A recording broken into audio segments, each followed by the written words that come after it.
Hi, I'm Christopher Warnock of Renaissance Astrology. This video is called Getting Practical About Horary. I just did a kind of a companion about getting practical about elections. I thought, hey, I should go ahead and do one about horary. So Horary astrology is one of the four basic types of medieval Renaissance astrology, which are horary, natal, electional, and then mundane astrology. And so what horary does is it's based on the chart of the question. So you ask a question and you take the chart. And so it's it get a little weird for people because people are used to natal, natal, natal. Modern is 100% natal. And so they're not haven't even maybe even heard of anything other than natal astrology, but there are lots of other ways to use it. And really it's my favorite predictive form. I mean, I just, in terms of the accuracy and precision that you get out of it, it's just, I love it. Um, the thing about it is that because it's focused, because you're asking a specific question, and the horary gives you the answer to that question. It's gives you the more focused and accurate answer. Okay. Now, natal astrology, it's inevitably an overview. I mean, you have the same natal chart whether you're a newborn or 90 years old. So, if you're asking about a relationship, every single relationship in your life is going to be in that natal chart, in the seventh house and the other factors that you look at. So, trying to get specific information about a particular instance is really difficult to do. Now, people try to do it with these timing techniques. I've never been able to do that. I'm not saying it's not possible, but it's kind of squeezing something that's meant to be an overview that's at 30,000 feet into giving you this very laser beam microscope approach, which is what horary does because of its nature. So I love horary. I think it's really, amazing technique, and this is probably my favorite readings to do. I do a William Lilly style.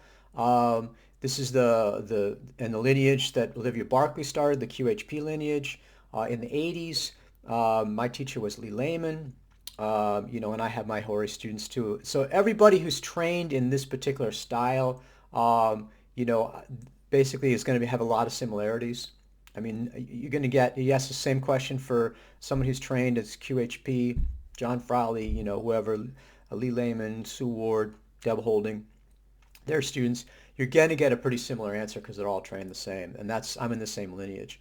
So the thing about horary is it's very much predictive, okay? And so what a horary question tells you is what is likely to actually happen, okay? So what that means is it's not a make me feel better. It's not good for reassurance, okay? You could always have the possibility of getting both a yes and a no answer. Okay, so what a significant number of people do is they basically, and they're not, this is unconscious, but they're upset, they have a problem, and they want to feel better about the problem, so that's why they buy the reading. So, for example, when will I get a job? When people ask me when will I get a job question, I'll say to them, I say, look, is it going to help you if I come back and say no, because that's possible. And for a significant number of people, that's like kind of a shock to them, and they're like, well, of course I'm getting a job. Is it going to be in the next week or next 3 months? You may not get a job. Okay, and so that's something to be aware of. And again, it's not very reassuring to be getting a reassurance reading. I mean, you kind of have to do this kind of double think thing of like, yes, I really want the answer, but I want you to tell me something good. And so, but this is pretty typical. I mean, the psychics, 900 number stuff was all based around this. I mean, you ask a question, they'll give you some vague positive advice, and you'll feel better afterwards. And so, it's a sort of tacit conspiracy of that you tell me what I want to hear, and I won't tell you that you got it wrong. So again, horary is terrible for reassurance because again, you can get a negative answer. Another thing you need to be aware of with horary questions is the question of how do I get what I want? I mean, horary again is not going to map out, how to be, like I said, how I become president. It's not going to happen. It's a no. Okay? So essentially, again, horary is going to tell you what's likely to happen, and that could be good or could be bad. But it's not a way of how to map out how to, like I said, to achieve success or how to I have a problem, so how do I solve it? It may not be a solvable problem. You're not be able to solve it. But the horary is going to be able to tell you what the likely outcome is. And if that's useful, then a horary is really useful for it. Because then with a job question, I have significant numbers of people too. I said, when will I get a job? And I come back and say it might be negative. Like, that would be useful to know. If I'm not going to get a job in the next year, then I need to change my plans. That would actually be useful information for me. So again, you just need to understand what the horary can do and what it's made for, and then you can see whether or not the question that you have or the information that you need is, because reassurance, nothing wrong with reassurance. It's just that going to Horary Astrology for it, at least one in the Lily lineage, the QHB lineage, it's not a good way to do that. So basically what you need to do for a horary question is you need to ask a focus question, okay? And a yes or no question is a really good way to focus it. So again, just in terms of phrasing the question, horary doesn't do multiple choice questions. I mean, should I move to A, B, C, or D? Okay, it's not going to be able to, select multiple choices and have you, give one out of the multiple choices, yes or no. Basically, you need to do that. Now, you can ask, should I stay or should I go? Because those are actually represented by different houses. But should I move to Chicago, Boston, or, Cleveland? All seventh house, you're not going to be able to differentiate between those choices. So another thing about it is that horary really works best when you use it at the end of the decision-making process and not at the beginning. So, what should I do with the rest of my life is a terrible horary question. Again, it's not a yes or no question. It's way too open-ended, way too many possibilities. Should I switch to being an accountant as a career? Okay, that's good. That's focused question. That could be done as a horary question. So if you had multiple multiple places you were thinking of moving to, the better way to do it would be to work through your normal decision-making process. And when you got down to saying, you know what, Atlanta really is the place I think I want to move to. Should I move to Atlanta? Really, the root question there is, will I move to Atlanta? And that's an excellent way of doing it. Now, it's possible to say, question 1, will I move to Atlanta? Question 2, will I move to Boston? Question 3, will I move to Chicago? The problem with that is that horary really works through emotional intensity. And if you basically have a bunch of hypothetical things that you're really not that attached to either way, you haven't made a final decision, you haven't moved along in the process, and you're just kind of popping through those, it doesn't have the emotional punch. And those, it's possible to do that, but again, the accuracy is not going to be as good as if you wait till you get to the final answer and then try to confirm that with horary. Another thing with horary is that hypothetical questions, just as I was mentioning, in particular the if X then Y question. If I move to Chicago, will I get a job? You've got basically multiple things going on there. It's like, are you going to get a job at all? Are you going to move to Chicago? You got too many factors floating around there. Again, you need to focus on it. So the outcome is basically a yes or no type question. And so the other thing is that, again, for horary, you need to have a concrete outward events. That's what horary predicts. It predicts the outward events. So will I marry X? Okay, that's an excellent horary question. Not what is X thinking about? Is X thinking about me? Does X love me? That kind of stuff. These are much more abstract. These are internal. This is not something that horary is going to be very good at. Will I be happy if I do X? Will I do X? Fine, but will I be happy if I do X? It becomes much more abstract, much more internal, and it's not something that horary is going to be very good at coming up with an answer for. The other thing about horary, just going on with multiple sort of practical considerations, is that when you think about the accuracy of the horary, like I was saying, it's coming from the fact that it's focused. It's not open-ended. And so the more focus you have, the more you're able to be precise and accurate. So horary by necessity is limited in time. Okay? And just as I was talking about the natal charts of your entire life, if you ask a horary, how's my financial situation, that needs to be limited in time, because your financial situation is going to change. So if you're going to be up in year 1 and down in year 2 and middling in year 3 and up in year 4, how is that going to come out in the horary? That would be extremely difficult to show. The horary is going to show you, okay, your financial situation is good. What, for forever, for now? So again, basically when I do a horary, I tend to limit it to 12 months or so, maybe out to 24 months. That's the sort of the default that I'm looking at. Now, it is possible to ask about a specific period of time. It needs to be a natural period of time. And if you limit it too much, you may, if it's something that takes a long time to do, like a house sale, for example, my house sell in a month, that's a pretty short amount of time. And it might be better just to go ahead and see the 12-month period and see that's what I would probably recommend, is just kind of see what's happening over that longer period of time. But you can definitely limit it by time if it makes sense, if it's logical, if you're not just doing it arbitrarily. So, but for example, what that means is you can say, what will my finances look like over the next 12 months? And you can get a very interesting, accurate picture of you're going to have a loss, you're going to have a gain, what things are going to cause losses, what things are going to cause gains. You know, is your personal situation going to affect your finances, things like that, illness, whatever.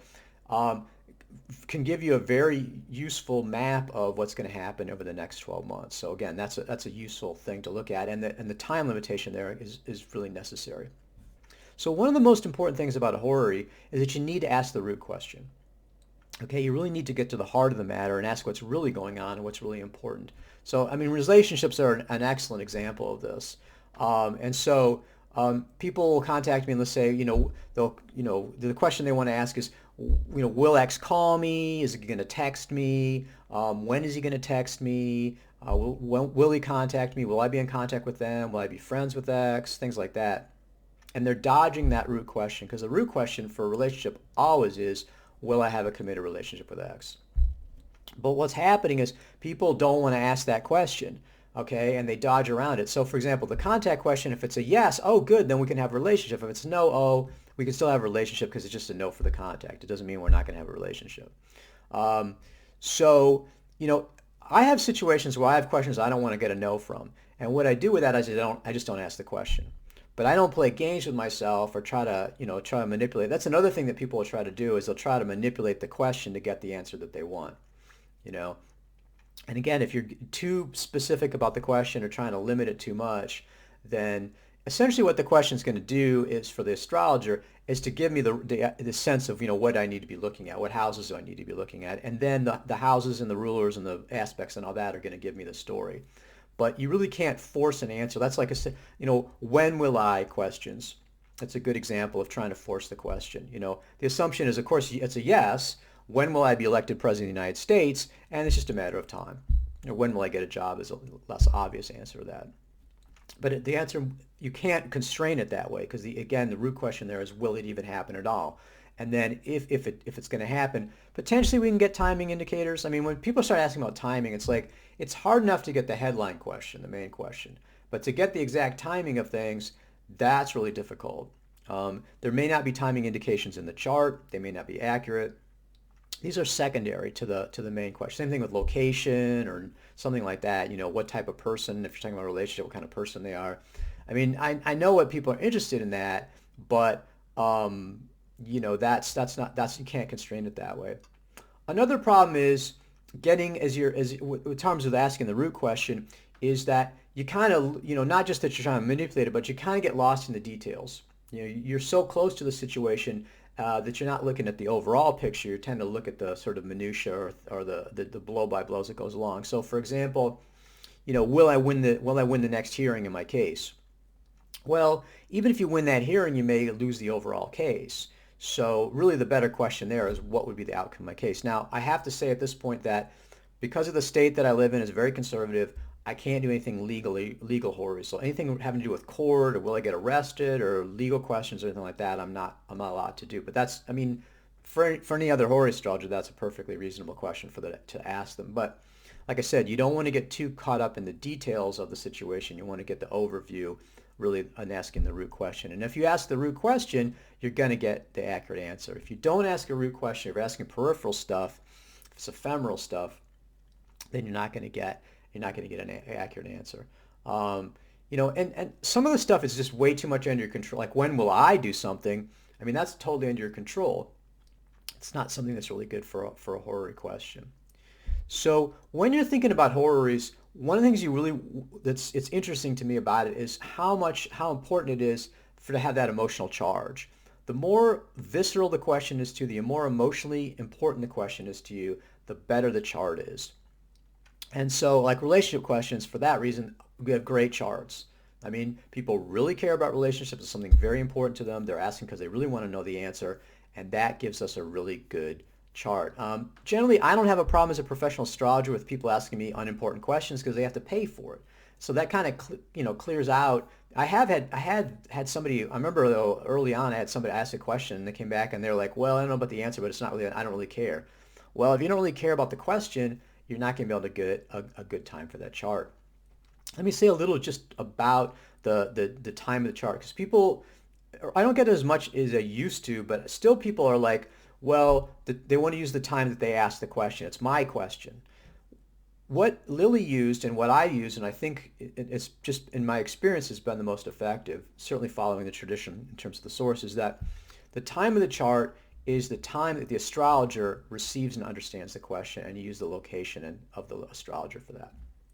And the reason for that, to me, is that really your question is not your question. The question is the universe's question. And what you're doing is you're aligning yourself with the cycles of the heavens, which are aligned with the underlying spiritual cycles.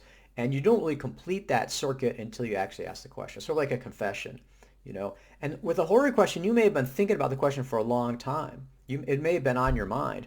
But the actual decision to, okay, I'm going to ask this question, you send it to the astrologer, and then their understanding, their consciousness kind of interacting with that completes the circuit, and that provides the horary question. I mean, it kind of plays into this the idea of that why it's one of the reasons it's so difficult to do your own questions is that, again, the timing for that. I mean, again, when was the time you asked the question? And then further with the question, again, like I said, in order to ask a good horary question, you need to be strongly emotionally involved with that question. It needs to really matter to you. You want to care about the outcome. But to judge that question, to be the astrologer, you have to be like Mr. Spock. You have to be like as objective as possible.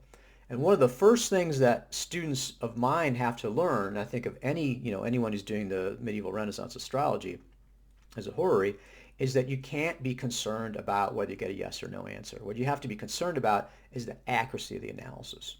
And so for somebody to care enough about a question and then turn around and be totally clinical about their own question is extremely difficult to do. And that's why in most cases that getting somebody else to do a professional horary astrology to do the question is going to give you more accurate answers. So let's talk about good horary questions. Let's talk about how to, really take advantage of the incredible predictive power of horary and to be as accurate as possible about it. So, as I was saying, relationship questions, these are really good questions. Like I said, the accuracy is very high. I mean, something, for example, part of it is just that, each astrologer has this sort of affinity for certain stuff. I like relationship questions. I like to do them. So I'm good at them. I'm not so good at lost item questions. Um, again, that's the sort of because with lost items, it could be like the answer could be you're not going to get it back. And what people are looking for is where is it? Okay, and the answer might be it's lost. And then also, I just don't have the same sort of intuitive. If you look at lost questions, it's one of those areas there's a lot of contradictory rules. And when you see that, you recognize that the intuition plays a much heavier role in that particular area. Like Lilly in his book Christian Astrology has this sort of lost fish horary, and he had all this complicated stuff. He was really good at lost items. I mean, they just had an intuitive bent for it. I'm not so good at it, but it's nice with the relationships because I get a lot. That's probably the highest volume of questions are relationship questions. So as I said, really the root question for the relationship is going to be something like, will I have a committed relationship with X or will I marry X? Okay. You could also ask, where is this relationship going? Will I break up with X? Will I divorce X? Or will I reconcile with X? All those are very much focused on the relationship. And so that's a really good question to ask. Those are asking about a specific person too. And again, that's for a relationship question. If you want the most accurate answer, you want to ask about a specific person. Now, it is possible to ask a general question. That general question is basically, will I begin a committed relationship in the next 12 months? I mean, that's what I call a soulmate reading. You can see a link to that. And so that's the sort of general question. Now, you don't want to ask a general question if you've got somebody in mind. Okay? If you have a specific person in mind and you ask the general question, you're kind of going at it sideways. And it messes with the accuracy right there to be asking the general question. And then if we come up with a yes, we can't say who it is. So if you want to know if you're going to have a relationship with X, ask specifically, am I going to have a relationship with X? The other thing that people will do is it's sort of a rebound thing. They're having a problem with a relationship. They're actually in a relationship and they're like, okay, when's my next relationship? You need to get free emotionally. You need to get that person off the emotional, sort of the relationship radar and not have them taking up space in your head or your heart before you can ask an accurate general question. So, I mean, if you're in a relationship or you're thinking about a particular person or you've just broken up, you don't want to ask the general question of, will I begin a committed relationship in the next 12 months? You want to wait for that emotional intensity there to fade out. and then you can ask that question. Um, so, but definitely, like I said, I get a lot of relationship questions, and those are excellent horary questions as long as you ask the root question. Okay, job and career. Also, like I said, something that people really care about. So again, very important to people. So these are good horary questions. Will I get the job at Y? I've just been doing a job interview and I went in and will I get the job? Good question. Um, will I leave my job? That's another one that people are worried about. Am I going to get fired? I'm thinking about leaving. Will I leave? Will I leave my job in the next 12 months? Also a really good question. Changing careers. I'm thinking I want to switch to this particular career. Will I be able to do that again in the next 12 months? Again, these are really, the excellent, excellent horary questions. Another area I get a lot of questions about are house sales. I mean, again, super important. It's a lot of money. It may be typically people's biggest asset. It's a big deal. Also a very difficult, complicated process. So the problem we get with a lot of these questions is what people want to ask is when will my house sell? Because it's so important for them for it to sell that you don't even want to think about the possibility that it's not going to sell. And so the root question is not when will my house sell, but will it sell in the next 12 months, or will it sell in a sort of natural time period? Because people will have different time periods they're looking at. Again, if you ask, sell in the next 3 months, that's a pretty short time period. For a house sale, it's a big deal. It's less likely to sell in that time period. So when I look at the chart, what I can see is in a house sale question, and you can ask, well, will I buy the house too? That's also people will go through and they'll say, okay, I've put an offer down at this house. Will my offer be accepted? Will we buy the house? That's also good. When I'm looking at house buying or selling, what I can do is I can see the state of you, the querent. I can see the buyer or seller, whoever the opposite party is.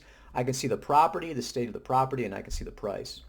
So one of the things that often comes up in a house sale question is you'll look and you'll see the value of the property from the fourth ruler, and then you look at the price from the 10th ruler, and the price is too high. And people are like, oh no, it's worth such and such. It's not worth it if no one's going to pay that. I mean, maybe theoretically it is, but that's in reality, it's again, willing buyer, willing seller. That's the real market value of the house right now, and the fact you got it appraised for more, or you want to sell it for more, you need more for the mortgage, none of that really comes into it. The question is, will it sell at that price? So that's really useful information.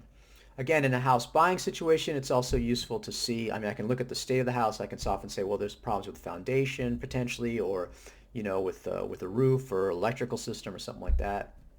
That's useful to be able to take a look at it. We can also even look at the neighborhood, which is third house. So you get lots of information out of these charts. And again, while you're trying to focus things by doing a yes or no question, you get way more than just yes or no as the answer. You're going to get a lot more subsidiary information about the situation. Another one that people do ask a lot of questions about is businesses. Should I buy this business? Will this be a profitable business? Again, will my business be profitable over the next 12 months? What I can look at is, for example, I can look at profit in the second house, profit and loss, see whether there's going to be a significant loss, break even, significant gain. We can look then at seventh house, which is customers. Good customers, bad customers, positive customers, customers help you. 10th house is marketing and reputation and advertising, things like that. And then you can see how those houses interact. I mean, the ruler of the 10th of marketing is afflicted in the second house, so it's afflicting your profits. So bad marketing or problems with reputation or whatever affect your profits.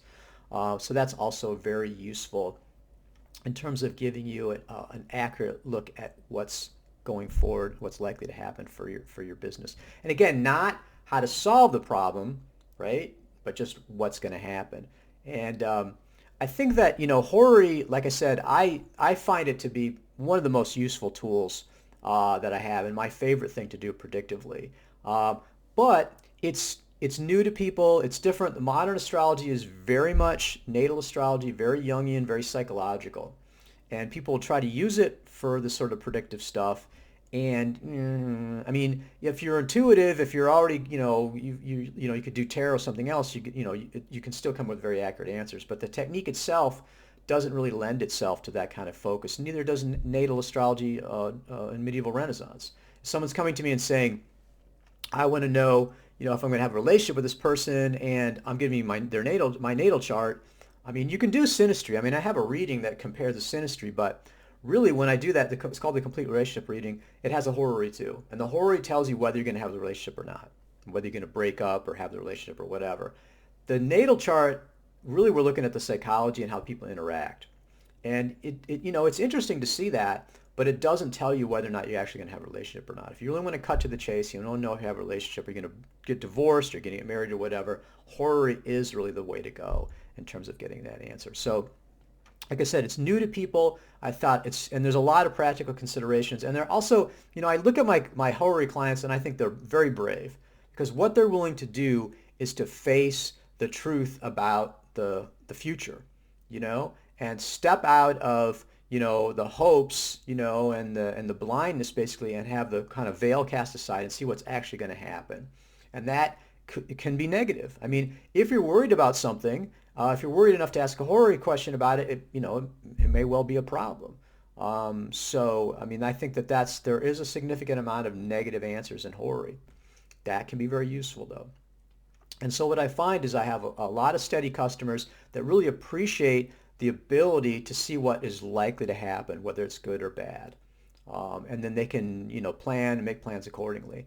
And really with horary, what I say is take this and kind of put it into the mix. I would be very uncomfortable if someone says, I'll do whatever you say, no matter what. Say, it's just getting another piece of advice, another piece of information. And then when you're dealing with me, you think about it, I've had a lot of life experience. I've had 30 years of it, and really nitty-gritty sort of stuff, and dealt with a lot of situations and problems and people and things like that. So that's also going to plays into my interpretation of, the charts. And it's all very useful to have somebody who has that life experience as well. So, like I said, I love horary, really enjoy doing it. Check out my horary page. There's a link to it. If you have a horary question, what I would really want you to do is email me first with the question before you order, okay? Because refunds, it gets very complicated and expensive. I have to pay the, Google or whatever for the refund, or the customer has to pay them. It's not just seamless in terms of that.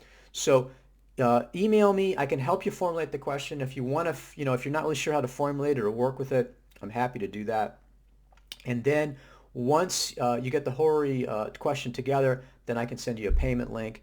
Then you can go ahead and do it. And my turnaround time for horaries, I mean, this is January of 2025, is pretty fast. Natal charts, I've got a huge lead time. I've got a lot of demand. They're much more time intensive. Horary, I can get to pretty quickly. So that's another advantage of going the horary route. But really interesting. Check it out. You can even get, if you want to do multiple horary questions, you can even do, I have a package where you can get 3 if you order them all at once at less of a rate. That's also useful too. But again, check with me first because sometimes people have 3 different variations of the same question. They don't need to ask 3 questions. They can actually ask just one. So get with me. You can see my contact information there. Email me.